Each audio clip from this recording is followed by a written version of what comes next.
थाइन ममांगैदा निंथौ पानबा देश अमा लेरमी देश असिगी निंथौगी महारानी अतोमीना कोनुंगी अंगंबा अमगा लोन मरी लेनरमी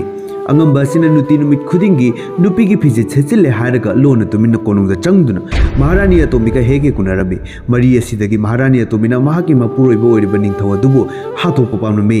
मसिगी मतुंगदा करि तवि हाबदो येमिनरसे महाराज महाराज अꯩꯅ ꯍꯥꯏꯕꯁꯤ ꯇꯥꯕꯤꯌꯨ ꯃꯍꯥꯔꯥꯖ ꯉꯁꯤꯅꯦ ꯑꯉꯛꯄ ꯊꯧꯗꯣꯛ ꯑꯃ ꯊꯣꯛꯈ꯭ꯔꯦ ꯑꯩꯅ ꯉꯁꯤ ꯔꯨꯖꯒꯅꯤ ꯍꯥꯏꯅ ꯆꯠꯄꯗꯅꯦꯀꯣ ꯇꯨꯔꯦꯟꯗꯅꯦ ꯁꯔꯦꯡ ꯑꯃ ꯊꯣꯛꯂꯛꯑꯒ ꯑꯃꯨꯛꯇꯗ ꯅꯠꯇꯦ ꯑꯅꯤꯔꯛ ꯑꯍꯨꯝꯂꯛ ꯑꯣꯏ ꯃꯥꯔꯦꯅꯦ ꯑꯃꯨꯛ ꯐꯥꯎꯒꯠꯂꯛ ꯑꯃꯨꯛ ꯂꯨꯞꯁꯟ ꯑꯃꯨꯛ ꯐꯥꯎꯒꯠꯂꯛ ꯑꯃꯨꯛ ꯂꯨꯞꯁꯟ ꯑꯗꯨꯒꯤꯗꯤ ꯃꯌꯥꯗꯣ ꯂꯥꯎꯅ ꯀꯥꯊꯣꯛꯑꯒ ꯃꯤꯠꯆꯦ ꯑꯩꯉꯣꯟꯗ ꯑꯃꯨꯔꯛ ꯈꯠꯆꯜꯂꯛꯏꯕ ꯑꯗꯨ ꯀꯔꯤꯒꯤꯅꯣ ꯃꯍꯥꯔꯥꯖ ꯑꯝꯇꯪ ꯍꯥꯏꯕꯤꯌꯨ ꯀꯩꯒꯤꯅꯣ ꯃꯗꯣ ꯀꯩꯅꯣ ꯍꯥꯏꯁꯤꯕ ꯅꯪꯅ ꯉꯥꯡꯉꯤꯕꯗ ꯇꯥꯕ ꯋꯥꯏꯅꯦ ꯏꯕꯦꯝꯃ ꯅꯠꯇꯦ ꯅꯪ ꯍꯥꯏꯅꯤꯡꯉꯤꯁꯦ ꯀꯩꯅꯣ महाराज मांगना तौरीदो चुनदे तो मादे माकिदो करिनो ममा एंगोंदा खंगनिंगबा खुदम ममा पिनिंगबा माली महाराज अदुना माको अमता थिगतियो महाराज थिगलगा माको फारगा अमता चाथोके महाराज हे हाय दे नंगबा कइनो नंगागे दुबा लायोइरबा गास ओरबजे अदुमाइना नापचादबा वाही बता तौगदुने कनाना ताकपि तबि चौखतबि सिबा कई हाइबा महाराज लेमा तोदा महाराज ना अदुगुबा वाही हाइबा याब्रो चौखतबा काइना महाराज अइदिने ख्वाइदगी चौखतबा नुपीनी खंगेदना अदुगा सुमाइना का हाइरक्तना महाराज नंग सिनिंगबा महाराज ngasi taredige manungda aina haibasi yadrabadi maharaj nang siba oyo maharaj aina shrap piri दुमाइने दे हाइगनो थिगत कने आइनो थिगत कने लेम तोंगी दमता महाराज नतन कना लेदिगे आई लेदिसिदि आई होरेन बोरो मंत्री कौरका मांगोन द सोइदन थिगत कने सॉरी माउंड द थिगत नबा हाइगने वाथि वादे पिमे पिमा तानिंग दबन सिरेने करी तकपीगा दब महाराज चंद्रकंगना वाइना ताव ngasi aina nangona कौरी सिगे मरमदि aina aigi itu atombido मागा थेंगनाबा मतबदा माना करी हाइरि आइबु सारेंग हम हौगल मा मिची कापसलमे हाइरिने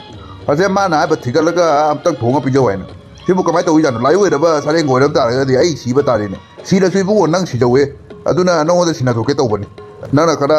थिबसु हाइरे नंगना खरा तौरो नंगना थिरो नुमित रेनिगे मनो थिरक्तरदि अदुदि नंगसे आइना थबा लाउ कथला दोनिको अदुगा सारेंग थोंबने पिजा दोइनि ने मतो कहीं हाइसिबो महाराज कहीं तकपीरिसिबो अइना करमना सारेंग महाराज ऐसे मफम सिदा वायल तौनबगिदमक्ता लेबनिको महाराज की मिनाइ नते अइना सारेंग थिदोइदो महाराज सारेंग थिरबसु महाराज लाइओइरबा सारेंग दुदि आइ बथिबा ngamo आइगिसु इतु इचा लेदिंगक्तनि महाराज अमता खंबियो महाराज ai adu ada khangde khomang am loroi trabo bo hangdi paukhumde nangna loi punna ba tawka tabani ne ibunga kaina tawrisibo nati kaino ba tawrisibo ade se nupi mali nya nupi smali kaino nya kaino moine kone na ka tawrisibo ingi deda ade so ai business na te so ai sidi none of your business hane budamina adu nganga ni aduna ai mi wanga ba mam site nupi oi bi da khambuk thoi happening man ka su khangda ba sarana ai sinari se ni thom ta nupi ni hatna aso ni thogi mama nupi ai man ni thogi matu ni ai makawi ne le matunja ai dingam jara roi da ai so ni sakrat tawbia jagat sangsar de lairiba nupi punama phajaba punama ko ai ni ngata ni tawbi ai ngata kaino nangai duba napcha duba wathi ware phajabuna nangi wage ai taragadi ai gidi kada wa ga re namai du thadalagani kaino ne ngawro basiba phane do de kona mu na rasi ko icha no pe wari he taw ne ai yam nukning wari ni ne moko patra ga de kano boro mantri do aduna ne ma ai hai ba jaga changsa je le nupi phajaba puna ma ai gi ni hai na adu ai do ma na ai ba nupi phajaba puna nangi we tar ga di ma gi di kadai tu moko pata wari nate roji jauri ba ma yari du bo ta ba ya da wari nga ga da na ma na do ba mi ma li ma do dum dei su ba pan thok da ma na ka di khang ga da na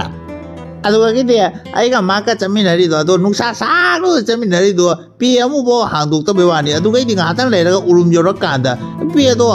ma thabak te satore ne adu ga gi de pi tu ku wa ni ai di nungsa sa ba tu pi ne di wa yam ne urum da pi tu pa da na nap cha da mai pi ma ka no ma ko pati ne ba do tabo ai nang adumai na kana da nati nang ge right kai le ge adumai na ngang pa gi mi amata ai hai bati ma na ngangi ba puna ma ne boro mantri na ngangi ba puna ma summi nagi na taw din ati ne nangwan ta ki ko heng tra pa i wari ni khai da pa bo kai no hai bati phajaba puna ma se pabung ni hai bati ka kya ro kai no hai bati mi gi point of view su yam to kan mani ko pabung na kana ma ta da ꯆꯥꯛ ꯊꯥꯛꯄꯤꯅ ꯂꯩꯕ ꯅꯠꯇꯦ ꯐꯖꯕ ꯄꯨꯝꯅꯃꯛ ꯄꯥꯕꯨꯡꯒꯤ ꯑꯣꯏꯕ ꯌꯥꯔꯣꯏ ꯑꯁꯤꯃ point ꯑꯃ ꯂꯩꯔꯦ ꯑꯗꯨꯒ ꯎꯔꯨꯝꯗ ꯄꯦ ꯇꯨꯞꯄꯒꯤ ꯋꯥꯔꯤ ꯁꯦꯝꯃꯔꯕꯗꯤꯀꯣ ꯍꯥꯏꯗꯤ ꯅꯨꯡꯁꯥꯗꯗꯤ ꯑꯍꯥꯡꯕꯅꯤꯅ ꯅꯨꯡꯁꯥ ꯐꯪꯉꯦ ꯑꯗꯣ ꯎꯔꯨꯝꯗꯗꯤ ꯀꯔꯤꯒꯤꯅꯣ ꯎꯔꯨꯝ ꯐꯪꯉꯤꯗꯣ ꯍꯥꯏꯕꯗꯤ ꯎꯊꯛ ꯋꯥꯊꯛ ꯑꯗꯨ ꯃꯊꯛꯇ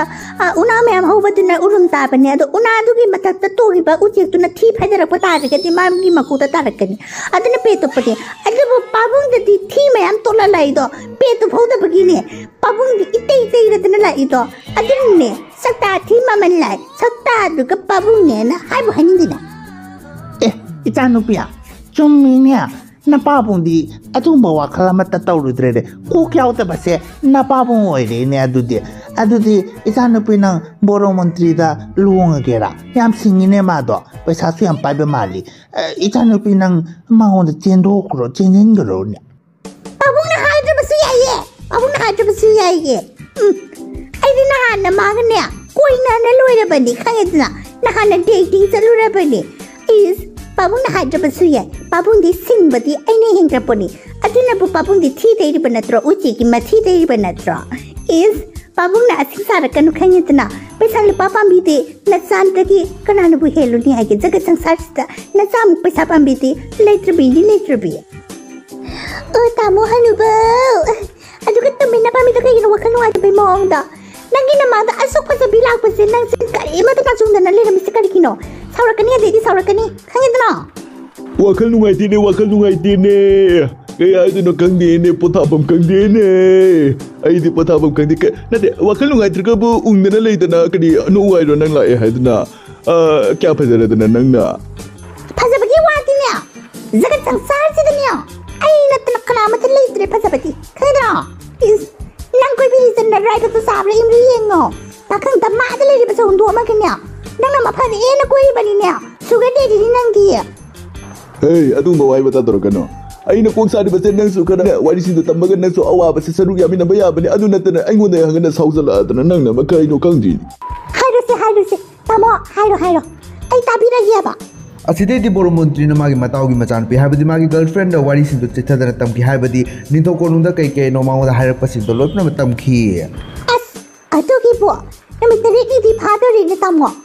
ꯑꯗꯣ ꯑꯩꯗꯤ ꯈꯪꯒꯗꯕ ꯑꯃ ꯈꯪꯉꯦ ꯐꯔꯦ ꯍꯌꯦꯡ ꯔꯥꯖ ꯗꯔꯕꯥꯔ ꯀꯥꯒꯗꯕꯗꯣ ꯀꯣꯅꯨꯡ ꯀꯥꯒꯗꯕꯗꯣ ꯑꯩꯉꯣꯟꯗꯁꯨ ꯄꯨꯈꯠꯂ ꯀꯥꯕꯤꯌꯨ ꯈꯪꯉꯦꯗꯅ ꯑꯩꯉꯣꯟꯗꯁꯨ ꯄꯨꯈꯠꯂ ꯀꯥꯕꯤꯌꯨ ꯑꯩ ꯃꯥꯒꯤ ꯄꯥꯎꯈꯨꯝꯗꯣ ꯋꯥꯍꯪꯗꯨꯒꯤ ꯄꯥꯎꯈꯨꯝꯗꯣ ꯁꯣꯏꯗꯅ ꯈꯨꯝꯖꯒꯦ ꯅꯪ ꯈꯨꯝꯕ ꯉꯝꯒꯅꯤ ꯍꯥꯏꯇꯥꯔꯒꯗꯤ ꯅꯪ ꯀꯧꯔꯛꯇꯣꯏꯅꯤꯅꯦ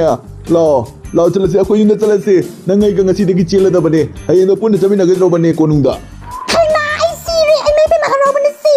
पैसा पाइबा मीना आइबो स्माइल प्रपोज तौजरपसे हाबदि मैरिज की प्रपोजल अम पीबीरपसे आइगी ओइनदि अहानबो ओइदोइने हाबदि कनामतना इंगोद मैरिज की प्रपोजल अम तपिरक्ते बबि पना टाइम पास तौरगा चखिए बिखो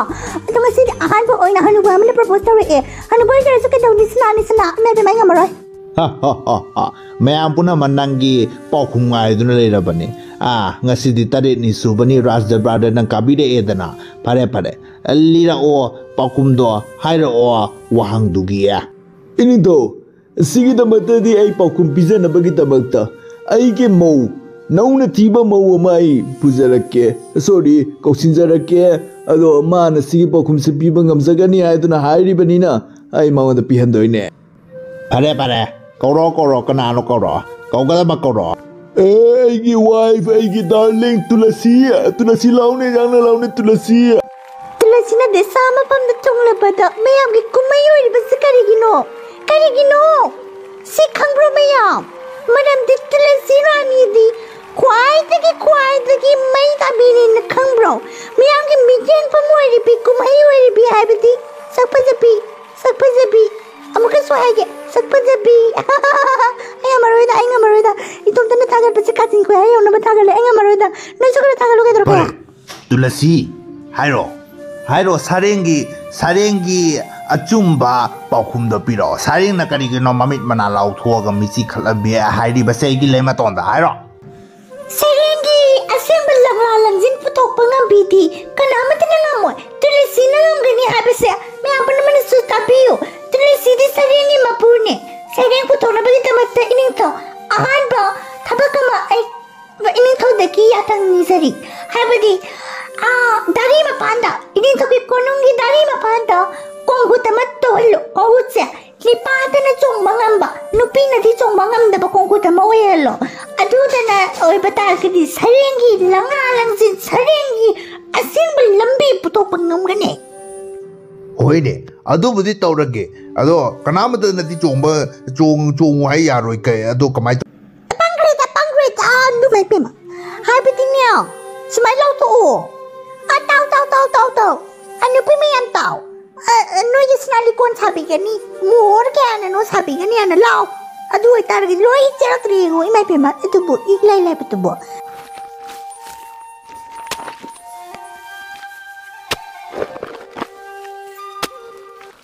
Asum tong na, nabi ba naman? Pagchong ta jong ne adu bu madugi konggu tumadi laan mangamdana adum leirami. Adu dagiti. Matangsidadi aise manase lahodaba yadabani aduna manase lawbaydamata ay songdaba yadabani nupi amtana tawba ngamdaba thaba nipay na taw na jikhantaritana lupi sarega